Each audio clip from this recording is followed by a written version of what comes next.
नमस्ते मित्रों, संस्कृत ज्ञान गंगा में मैं विनय जैन आपका हार्दिक स्वागत करता हूं। आइए नीति शतक का श्लोक नंबर 66 पढ़ते हैं। संतप्तायसि संस्थितस्य पयसो नामापि न जायते मुक्ताकारतया तदेव नलिनी पत्रस्थितं राजते। स्वात्यां सागरे सुप्तिमध्यपतितं तन्मौक्तिकं जायते प्रायेणाधममध्यमोत्तमगुणाः संसर्गतो जायते। परच्छेदं पश्यामः। संतप्त अयसि, यहाँ पर दीर्घ संधि है। संस्थितस्य पयसः, उत्त यहाँ उत्त विसर्ग संधि है। नाम अपि, यहाँ भी संधि हो जाएगी। न जायते मुक्ताकारतया ततएव, यहाँ पर आपस में संयोग हुआ है तथा ता के स्थान पर उसी वर्ग का तृतीय वर्ण हो गया है। नलिनी पत्रस्थितम राजते स्वात्याम सागर सुक्ति मध्य पतितम तत् मौक्तिकम जायते। यहाँ तत् के ता के स्थान पर आगे पंचम वर्ण माँ होने की वजह से यहाँ भी तवर्ग का पंचम वर्ण ना हो जाएगा। प्रायण अधम मध्यम उत्तम गुणः संसर्गतः जायते। यहाँ भी प्रायण के बाद आ रहा है, आपस में दीर्घ संधि हो जाएगी और प्रायणाधम बन जाए। आइए एक एक शब्द से अर्थ देखते हैं। यहाँ जल की पर्याय की चर्चा कर रहे हैं। जल की पर्याय कैसे कैसे परिवर्तित हो जाती है बता रहे हैं। संतप्त अयसी, संतप्त मतलब दहकते हुए। अयसी का तात्पर्य होता है लोहे पर। ऐस शब्द से सप्तमी विभक्ति एक वचन में ऐसी रूप बनेगा। संस्थितस्य अर्थात स्थित, पैसः अर्थात जल का। पैस शब्द से पंचमी और षष्ठी विभक्ति में पैसा बनता है। नामापि अर्थात नाम भी। न जायते, ना अर्थात नहीं, जायते अर्थात रहता है। यहाँ चर्चा कर रहे हैं जो जल होता है, अगर जल दहकते हुए जलते हुए लोहे पर जाए तो दहकते हुए अथवा जलते हुए लोहे पर जल का नामो निशान भी नहीं रहता। जल की बिंदु भी वहाँ पर जल का अस्तित्व मात्र भी देखने को नहीं मिलता। क्यों? क्योंकि लोहा है और लोहा भी कैसा जलता हुआ, दहकता हुआ, अग्नि से युक्त लोहा है। इस वजह से वहाँ जल का नाम निशान अथवा जल का अंश भी विद्यमान नहीं रहता। आगे देखिए, तदेव अलग अलग करेंगे। तत् एव, तत् अर्थात वह है, एव अर्थात ही। तो वही किसकी चर्चा कर रहे हैं? यहाँ जल की चर्चा कर रहे हैं। तो वही जल नलिनी पत्र स्थितम, नलिनी बोलते हैं कमलनी को। पत्र अर्थात पत्ता, स्थितम अर्थात स्थित। तो कमलनी के पत्ते पर मुक्ताकारतया, मुक्ताकार अर्थात मुक्ता रूप आकार, राजते अर्थात सुशोभित होता है अथवा धारण कर लेता है। वही जल यदि कमलनी के पत्ते पर जाता है तो मुक्ताकार रूप परिणत हो जाता है। अर्थात जल की बूंद यदि कमलनी के पत्ते पर गिरे तो मुक्ता रूप, और ऐसा लगता है, ऐसा आकार दिखाई देता है कि जैसे मौक्तिक अर्थात मोतियों का आकार हो। मोती जैसा दिखाई पड़ता है, लेकिन मोती नहीं होता, मोती जैसा आकार हो जाता है। आगे बता रहे हैं, कह रहे हैं तत् अर्थात वह, अर्थात उसी जल की चर्चा कर रहे हैं। वही जल स्वात्याम अर्थात स्वाति नक्षत्र में, स्वाति शब्द से सप्तमी विभक्ति एक वचन में स्वात्याम रूप बनेगा।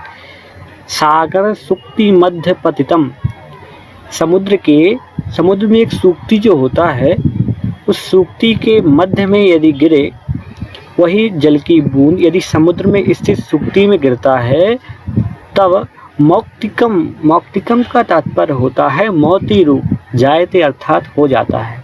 अगर जल की बूंद समुद्र में स्थित सुक्ति में गिर जाए तो वही मोती का आकार धारण कर लेती है। बूंद वही है। बूंद यदि जलते हुए लोहे पर गिरती है तो अस्तित्व ही नष्ट हो जाता है। वही बूंद यदि कमलनी के पत्ते पर गिरती है तो ऐसा लगता है जैसे मोती दिखाई दे रहा हो, उसका आकार मोती जैसा हो जाता है, लेकिन मोती नहीं बनता। लेकिन स्वाति नक्षत्र हो, स्वाति नक्षत्र में समुद्र में स्थित सुक्ति में यदि वह बरसात की बूंद गिरे तो निश्चित रूप से वह मोती बन जाती है। तो सबसे पहले जल की चर्चा हुई अधम रूप में, अर्थात जल जब जलते हुए लोहे पर स्थित होता है तब उसका अस्तित्व ही खत्म हो जाता है। फिर चर्चा हुई वही जल जब कमलनी के पत्ते पर गिरता है तो मध्यम रूप, अर्थात मोती के सदृश आकार उसका दिखाई पड़ता है। फिर उत्तम रूप चर्चा हुई और बताया कि जल की बूंद स्वाति नक्षत्र में समुद्र में स्थित सुक्ति में यदि गिरती है तो निश्चित रूप से वही बूंद मोती बन जाती है। इस प्रकार जल अधम, मध्यम और उत्तम रूप में परिणत होता है। आगे कह रहे हैं प्रायेण अर्थात प्रायशः अधम मध्यमोत्तम गुणः, अधम अर्थात जघन्य, मध्यम और उत्तम गुण संसर्गतः अर्थात संगति से जायते अर्थात उत्पन्न होते हैं। तो यह बात जगत सिद्ध है कि जैसी संगति होती है उसी संगति के अनुसार वस्तु जघन्य, मध्यम और उत्तम गुण रूप परिणत हो जाती है। इसलिए संगति हमेशा उत्तम गुण युक्त व्यक्ति की ही करनी चाहिए। उत्तम अथवा गुणवान व्यक्ति की संगति से संगति करने वाला भी गुणवान बन जाता है। अर्थ एकदम स्पष्ट है। जल अर्थात पानी जलती हुए लोहे पर नाम मात्र भी शेष नहीं रहता, अर्थात विलुप्त हो जाता है। वही जल कमलनी के पत्ते पर मुक्ताकार रूप धारण कर लेता है, अर्थात वह मुक्ता जैसे आकार का हो जाता है। वही जल स्वाति नक्षत्र में समुद्र की सुक्ति में गिरने पर मोती बन जाता है। प्रायशः वस्तुओं की जघन्य, मध्यम और उत्तम गुण उन गुण युक्त पदार्थों के संपर्क के कारण होता है। इसलिए हमें हमेशा उत्तम गुण युक्त व्यक्ति की ही संगति करनी चाहिए, उससे हम भी उत्तम कोटि के बन सकते हैं। संस्कृत भावार्थम पश्यामः जलम प्रज्वलिते लोहे नाममात्रमपि न तिष्ठति, अर्थात विलुप्तं भवति। तदेव जलम कमलिनी पत्रे मुक्ताकारतया शोभते। तदेव जलम स्वाति नक्षत्रे सागर सुप्तौ पतितं मुक्तारत्नं जायते। बाहुल्येन वस्तूनाम् अधम मध्यम उत्तम गुणः तत्तद् गुणयुक्तानां पदार्थानां संपर्कवशात् समुद्भवति। यथा संगति भवति तथैव तस्मिन् मध्ये गुणः आगच्छति, अतः उत्तमः संगति भवेत् इति। अत्र शार्दूल विकृतं छन्दः वर्तते, पुनः समुच्चयः इति अलंकारः अस्ति।